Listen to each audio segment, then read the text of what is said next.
கண்டிருப்பான் தலைவன். துன்பங்கள் எத்தனையோ கடந்திருப்பான் தலைவன்.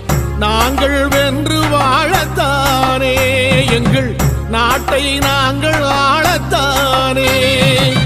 பாரங்கள் எத்தனையோ சுமந்திருப்பான் தலைவன்.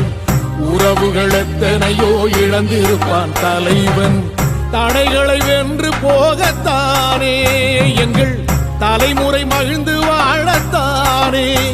அவன் கடமையை பார்த்தான் அடையமக்குள்ளே பணிவு அவன் கட்ட